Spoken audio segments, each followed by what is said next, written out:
You're very welcome. Colleagues, let me tell you that I live in Victoria, and I use a ferry service when I land because I travel for a living. And my driver is a friend who lives just up the road from here. His name is Sil Thompson. He's an old hippie that looks like David Bowie. I'm not kidding you. And the guy can play the guitar. He does these David Bowie tours. You might have seen him online sometimes. I was recording a book with him yesterday. Sil one day said to me, "Hey David, what's in the bag?" I said, "Sil, it's not a bag. It's called a bundle. Métis people like me travel with bundles. This is a bundle of flutes." And he said, "Hey, you play the flute?" I said, "Yeah." He said, "I play the guitar." I said, "Good." He said, "I've got a recording studio in my house." I said, "Good." He said, "Yeah, you want to come to my house?" I said, "No." "So, you're my driver. I just want to go home. I've been away for 2 weeks." He said, "Yeah, probably lonely." "Yep." Second time he picked me up, he said, "Hey David, you got 5 minutes?" I said, "Still, I got 5 hours. But I don't want to go to your house if that's what you're thinking." And he said, "Oh, yeah." I said, "Yeah." Third time he picked me up, friends, I was brought up Catholic. I was brought up on guilt. You don't say no 3 times. Or a rooster is going to yell out somewhere, and some guy's going to get serious doo-doo. So I said, "Okay, so 5. He said, "Bring in a flute." So this is the flute that I brought in. And I said, "Okay, Sil, I'm going to play for you. But before I play for you, I want to tell you a little bit about who we are as Indigenous people when we make music, or when we dance, or when we have ceremony. So it'll just take 5 minutes, and then I'll play. I can play songs you recognize. Like this is my favorite book of all times, and I played this.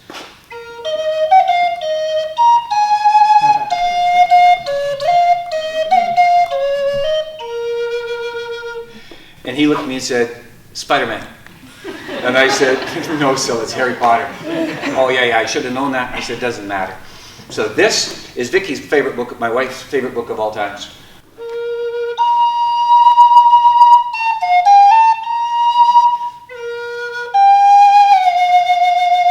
And that he knew.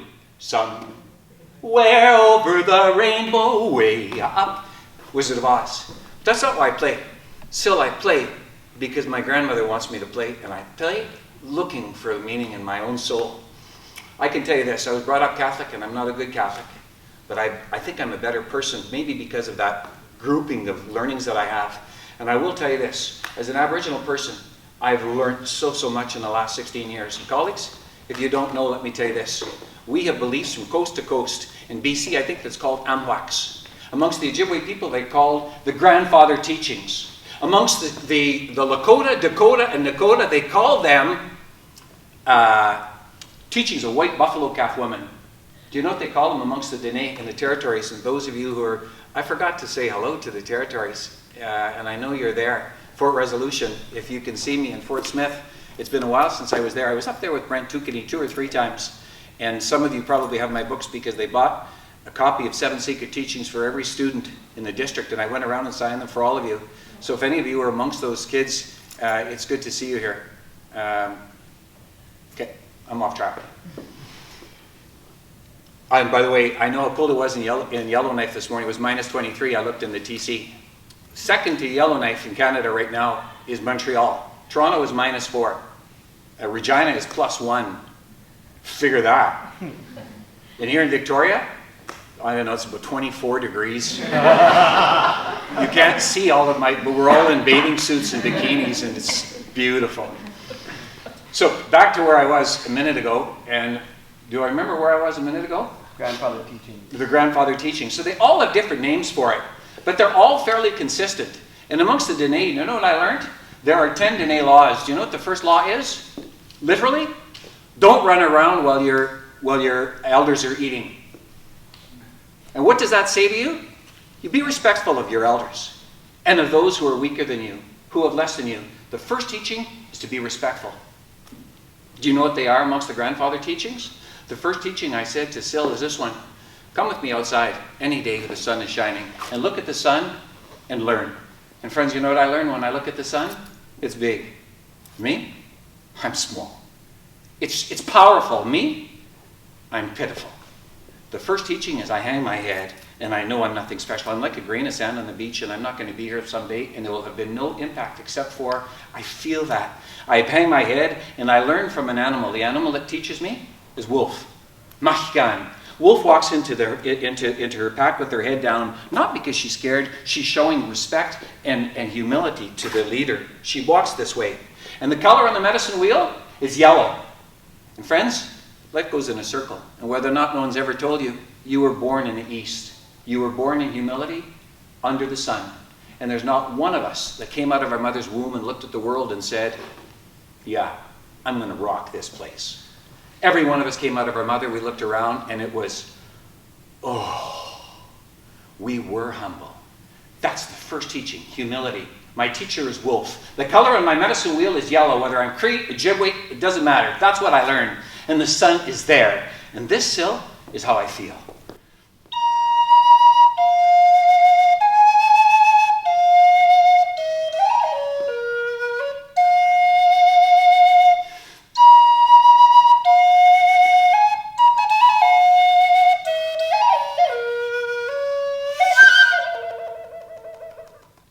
When the sun is at its zenith, you're going to be 25 years old. Your body is going to be prime ripe. You're going to think that you can do anything you want. You're unbreakable. And I've got some news for you. You better be honest with yourself. Yeah, you've got a gift, but you don't have it all. You know what you have to do? Friends, I mean this very sincerely. As you grow older, you learn some things. Do you want to stick this one in your fridge? I learned it about 2 weeks ago. Before you hit 50 years old, your body takes care of you. It's always there for you. You can do anything stupid, it just kind of recovers. After you're 50, you take care of your body. It's just one of those teachings in life that you don't really think about when you're young. When you're 25 years old, you look in the mirror. God has given you a gift. Don't get old and say, I should have built on my gift. Don't say, I did my life because of this, or I don't bow out. You look at your gift and you use it. And your job as educators to help kids find their gift, and you make sure that they capitalize. If they're artists, you make sure they art. If they can dance, you make sure they dance. If their gift is with animals, you direct them in there. That's your job. Curriculum should be non-existent. It's about stories. Everybody's individual stories. Yours and theirs. And as a teacher, you know how you teach? You put the curriculum guide aside, you walk in and you say, how are you? I was born in Winnipeg. And they say, yeah? Yeah. And when I was a kid, talk to them for the first 10 days. Just tell them your story. And then say, you, tell me your story. And some kids will say, oh, I've got no story.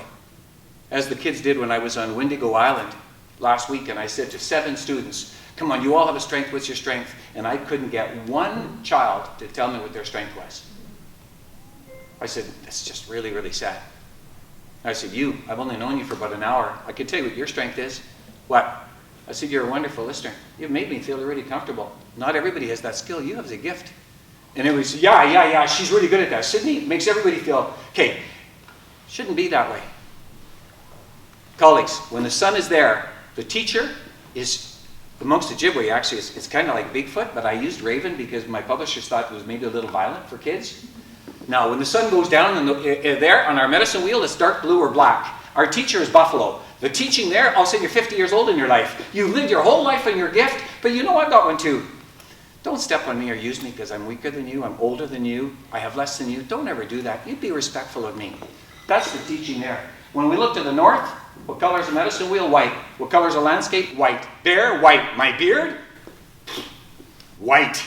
All of a sudden, I realize that I'm 63 years old. I need the courage of bear to protect and to share with my children. That's the 4th teaching of the medicine wheel. And then there's 3 more. Look up towards Father Sky. What color do you see? Obviously, you see blue. My teacher is, I make beaver. I look down at Mother Earth. It's green. My teacher is turtle. What does she teach me? You put back what you've taken from me. You be respectful of me. Give it back, because if you don't put it back, it won't be there for your children.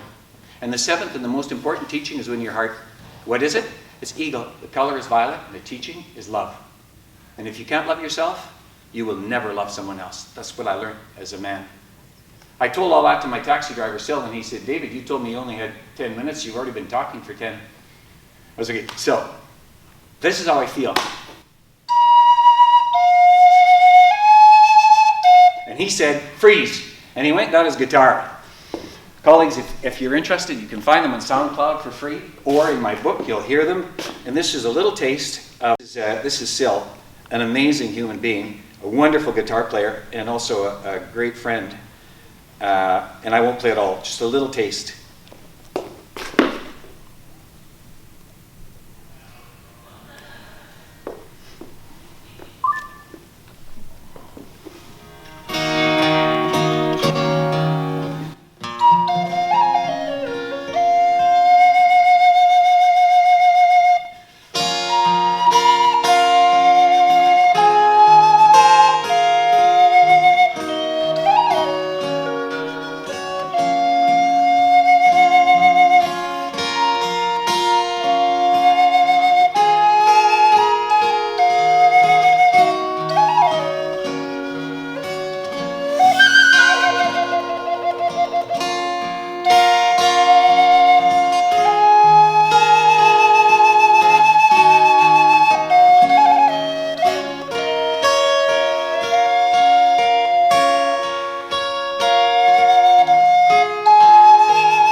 give that book away.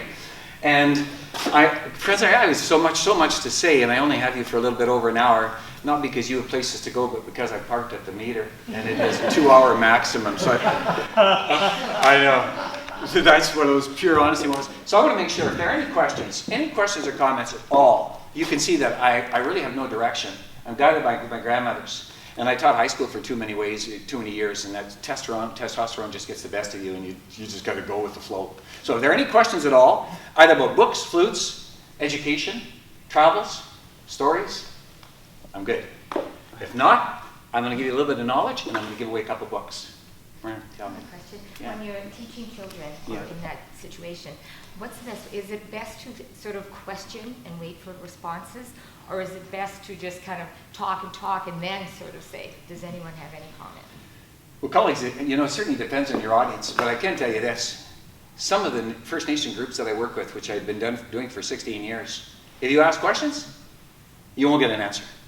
And if you wait, you'll wait forever. And truth is, they like it like that. Sometimes I find myself speaking for about 4 hours and then I'm done. I'm just so sick of listening to me.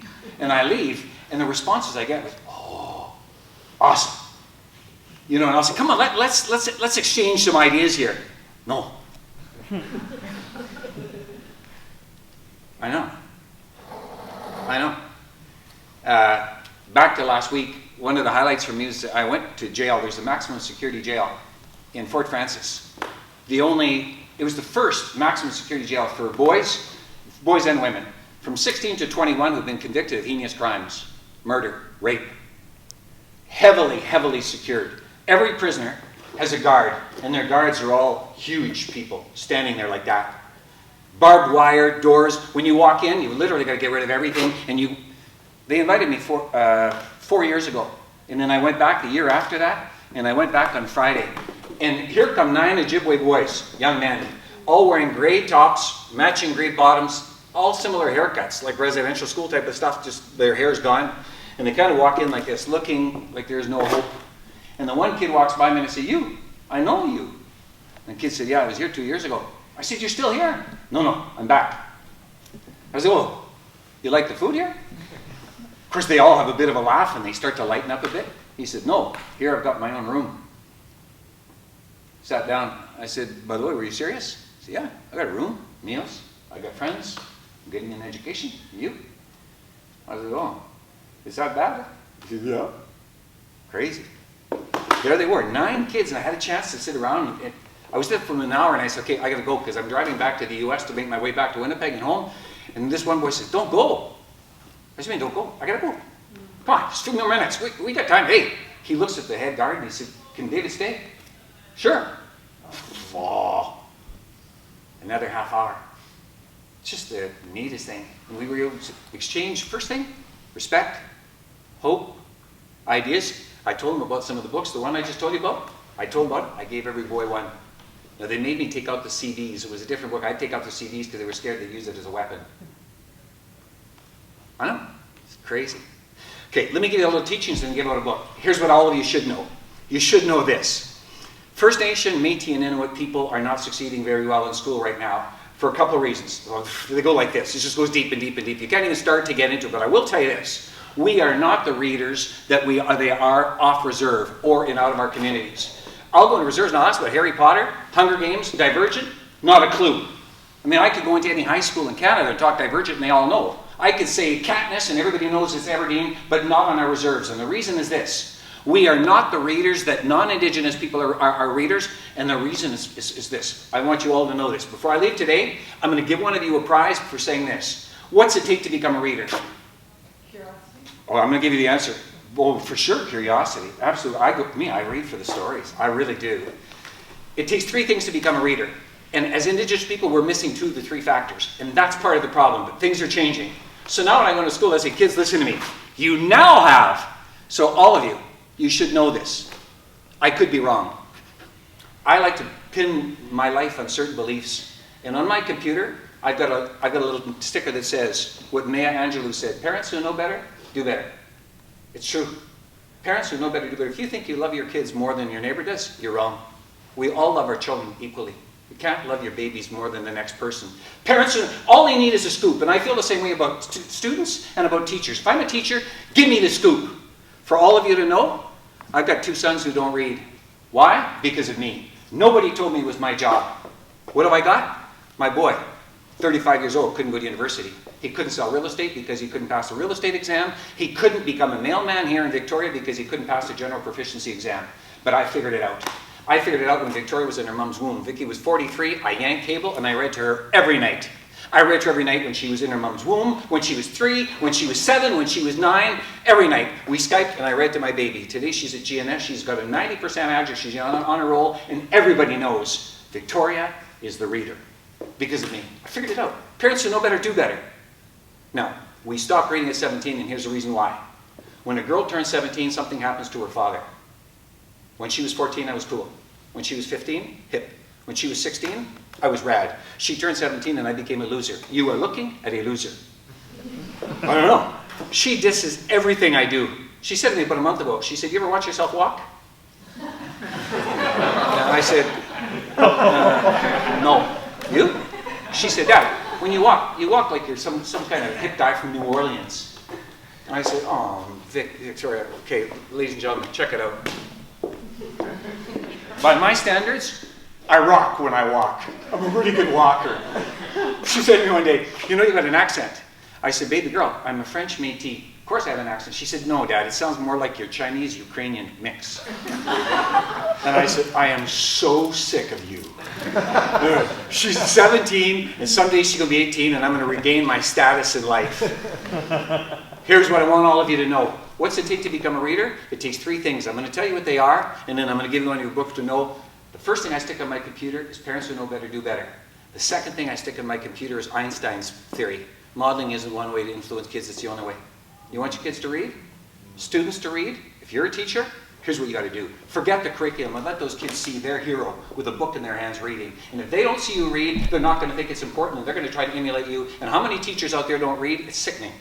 You would not work in my environment unless you were a reader. And when I was a principal for my last 12 years, everybody who worked in my school would sit down in front of me and I'd say, what are you reading?